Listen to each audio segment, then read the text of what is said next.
नमस्कार, मैं मनीष मिश्रा। आप देख रहे हैं रिसर्च न्यूज़। रिसर्च न्यूज़ की चुनावी चर्चा में हम पहुंचे हैं वार्ड क्रमांक 30 में।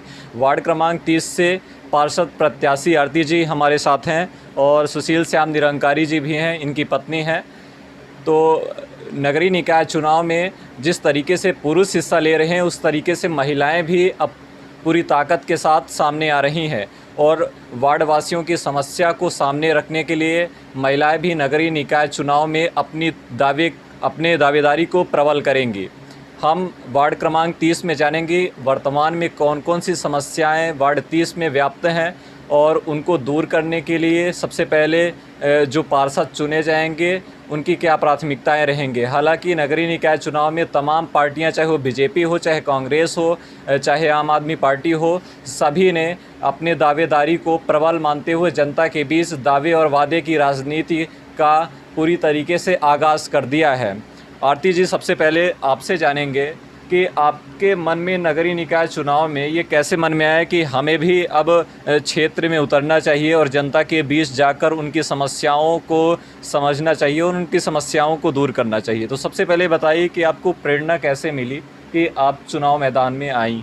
जी, प्रेरणा इस प्रकार मिली कि जैसे कि मेरे पति श्याम निरंकारी जी, इनके द्वारा कई सालों से समाज सेवा और राजनीति के इससे बहुत सारे कार्य किए जा रहे हैं, जैसे कि स्वास्थ्य शिविर लगाए जाते हैं और बहुत सारी जनता के हित में बहुत सारे कार्य इनके द्वारा किए जाते हैं। जनता के माध्यम से ही, जनता का ही ये कहना है कि आपके द्वारा इतना जनता के हित में कार्य चल रहा है, उसको बढ़ाने के रूप में आप पार्षद पद से हमें अपनी सेवाएं दे। इसी से मुझे प्रेरणा मिली, इसी से मैं आगे बढ़ती गई। बिल्कुल, कहीं ना कहीं जनता का भी साथ रहा और सपोर्ट रहा। जनता ने आपको ये इस बात के लिए प्रेरित भी किया कि आप पार्षद के लिए आएँ।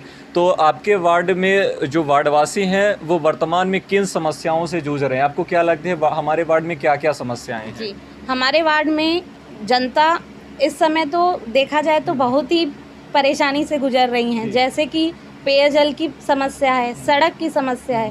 पेयजल में इतना पानी गंदा आ रहा है और सड़क की समस्या है। सड़क जहाँ देखिए, आप तो जानते ही हैं, जैसे जहाँ देखिए वहाँ गड्ढों वाली सड़क ही नज़र आ रही है हमें।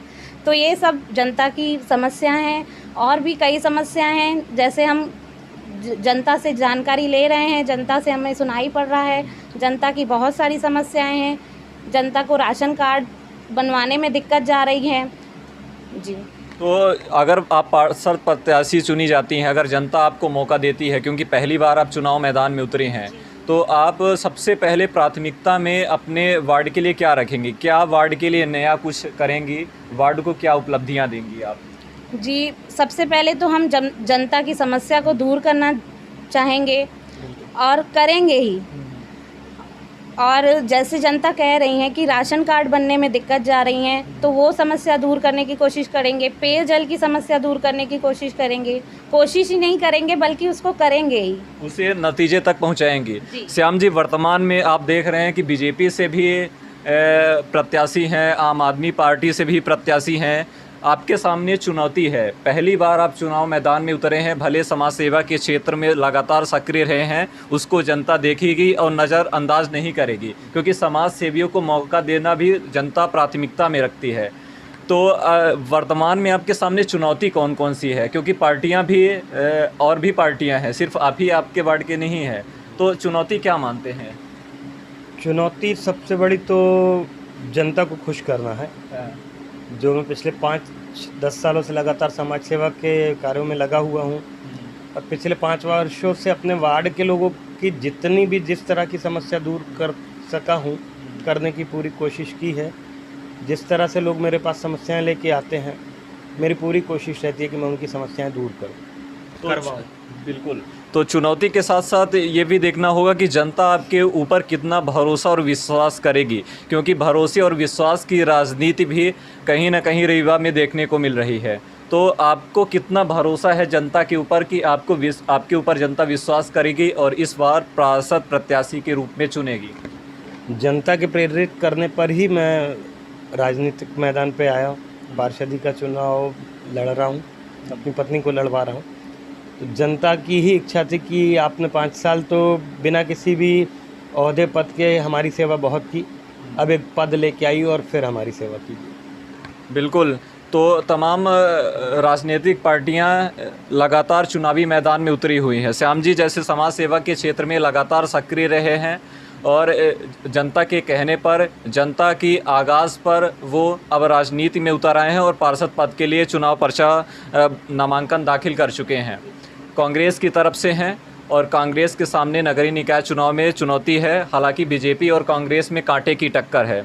आरती जी, सबसे लास्ट सवाल आपसे ये जानना चाहूँगा, अगर आप पार्षद प्रत्याशी हैं अभी, अगर चुनी जाती हैं तो क्षेत्र के विकास और विस्तार के लिए करेंगी, लेकिन शिक्षा और स्वास्थ्य भी दो चीज़ें महत्वपूर्ण होती हैं। कहीं ना कहीं अगर हम नाली, सड़क, बिजली, ये तो जनता मांगती ही है। शिक्षा और स्वास्थ्य की स्थिति को और बेहतर करने के लिए आप वार्ड में कुछ नया करने की सोचेंगी कि नहीं? जी, सबसे बड़ी समस्या हमारे वार्ड में यह भी है, लड़कियां पढ़ना चाहती हैं लेकिन पढ़ नहीं पाती।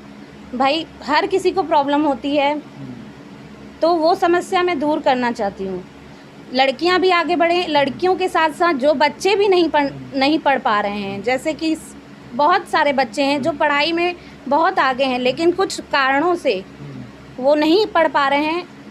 ज़रूर हम कोशिश करेंगे कि उस समस्या को भी हम दूर करें। आपने लड़कियों की बात की। लड़कियों का रुझान राजनीति के क्षेत्र में उतना ज़्यादा नहीं है जितना होना चाहिए, क्योंकि पुरुषों की अपेक्षा महिलाएं अभी कहीं ना कहीं पीछे हैं। जी जी। तो राजनीति में आप उन तमाम जो लड़कियां आना चाहती हैं उनके लिए क्या आपका संदेश है? बस यही संदेश है। हम लोग कहते तो बहुत हैं लेकिन आज भी कई ऐसे घर हैं जहां लड़कियों को पीछे ही रखा जा रहा है। बस मैं सबसे यही कहना चाहती हूँ, लड़कियों को पीछे ना रखें। आप देख रहे हैं हमारे माध्यम से भी, लड़कियों को पीछे ना रखें और उनको आगे बढ़ाएं और उनको पढ़ाएं। देश की बेटी पढ़ेगी और बढ़ेगी भी और आगे आएगी भी। जी। तो ये थी हमारे साथ आरती जी और इनके पति श्याम निरंकारी जी, जो वार्ड क्रमांक 30 से इस बार पार्षद पद के लिए चुनाव मैदान में हैं। लगातार हम वार्डवासियों के बीच जाकर, उन तमाम जनप्रतिनिधियों के बीच जाकर ये रुझान जानना चाह रहे हैं कि इस बार नगरीय निकाय चुनाव में किसकी दावेदारी प्रबल है। तो लगातार बने रहिए रिसर्च न्यूज़ के साथ। तब तक के लिए धन्यवाद, नमस्कार।